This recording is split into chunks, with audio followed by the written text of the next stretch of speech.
Hey, it's Darren. How's it going there today? Hey, Darren. Good, thanks. So we all know you from your amazing kitchen designs on HGTV, but you are not in a traditional kitchen right now. Can you tell us a little more about this situation right now? Yeah, I'm in an outdoor kitchen. My obsession is anything that has to do with grilling or smoking, and it is definitely the season for it, so I've got some cool information I want to share with you guys. Well, of course. So it's that time of year when people are hosting outdoor parties and really getting into backyard kind of activities.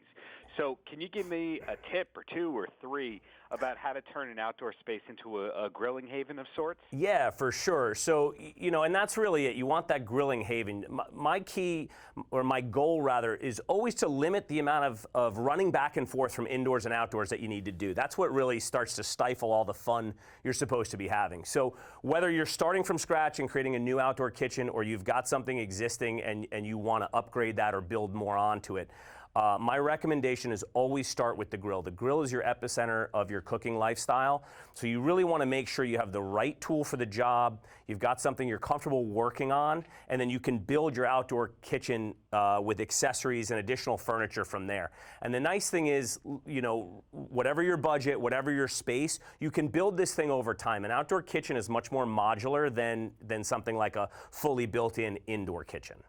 And then in terms of what's on the grill, any tips that you can provide for that sort of thing? Because not everybody can actually work the grill as well as they think they can. That's right. Yeah. So what I've got here is two different grills, and this is the best way to illustrate the point. So this is the Charbroil grill, the Charbroil stainless steel 4-burner grill. So you can get about 28 burgers on this thing. You've got a 10,000 BTU side burner. Now the nice thing about a gas grill, it's just like using your indoor range. You have finite adjustments on your controls. You can really control the amount of heat and where you're placing the items that you're going to be cooking. I have a burger recipe that I do 50% beef, 50% pork.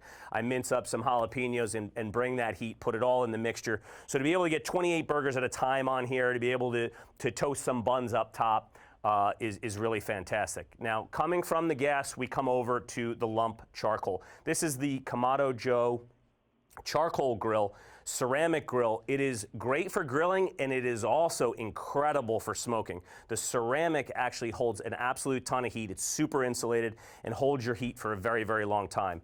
Now, you have less finite control on this, but once you do get your temperature set to where you want it with the upper control and the lower control, this thing is going to keep that heat consistent for a very long time.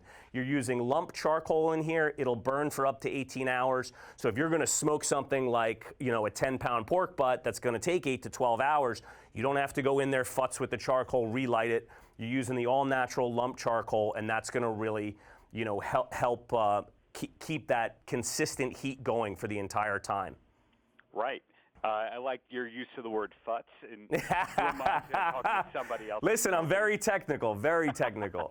Absolutely. Now, of course, we know you from television, but somebody who follows you on social media sees that the words designer, developer, photographer are also used in your Twitter bio, yeah, which plays up how creative you are.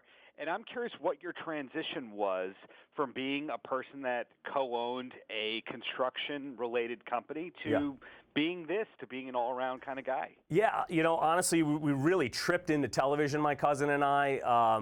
We were able to do what we love on TV, which is construction and design. So, we kind of just figured out how to look in the camera the right way and always enjoyed, talking to people and sharing with people. And then once we started working with Ellen and were able to give back through the entire process, it really took everything to the next level. As far as photography, it's just something that's been a passion of mine for over a decade. I picked up a camera on a trip going out to Montana, took some photos out there, and it just, with a busy lifestyle, looking through a lens allows you to slow down and look at the things you look at all the time with a different perspective.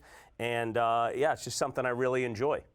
And you've done a lot of work in a place where I used to live, Hoboken. And I am curious when you noticed Jersey City and Hoboken turning around to becoming these places that are as cosmopolitan as even Manhattan per se. Yeah, it's been coming a long time now. I mean, I started working in Hoboken in 2004. I actually try not to go into Hoboken anymore. It is too crowded. There are just too many people there. Jersey City still has a lot of life to it. A little bit older atmosphere. Jersey City started around 2008, but Jersey City's got 10, 15, 20 more years development left in it, assuming we can get the politicians to chill out a little bit. Absolutely. Now, aside from the work that you're doing today, can you tell me about current or upcoming projects of yours that you have? Yeah, I actually bought a firehouse in Jersey City. It was built in the 1890s, and I'm shooting my own digital series around it. We're starting shooting next month. So if you go to thebuild.tv, you can sign up for notifications on the launch of that series. I've got an intro video coming very soon. The website's launching very soon, along with a vlog and a number of other digital components. But the goal there is to really just share a lot of good knowledge with people so that they understand what goes into a home renovation. People who are on reality-oriented programming, people really feel like they know them. But is there anything that you feel that more people should know about you in general? No, I mean, I share the parts of my life that I want to share, and I keep private the ones that I want to keep private. And fortunately, our fan base is really respectful of that, and I have a really good, positive environment on social media, which social media as a whole, it's difficult to say that. So I'm very thankful for the fans and the followers for bringing such positivity to that platform. And before I get to my closing question, what was the last concert you went to? The last concert I went to was Rodrigo and Gabriela at the Hatch Shell in LA. Wow.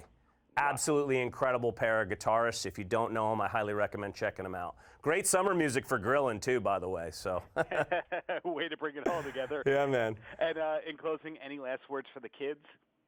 Yeah, for the kids, listen, we've got a relatively new children's book out. It's called What Can You Do with a Toolbox? And along with that book, there's an app called Novel Effect. My cousin and I recorded all the sound effects that go with that book. It's completely free. Set the app, start reading the book, and you will hear our voices and all the tool sound effects that go along with it. Learn how to build, do it safely, do it with adults, and have a lot of fun. What can't this guy do? Thank you so much for your time. Thanks so much, Darren. Appreciate it. Take care. Bye-bye.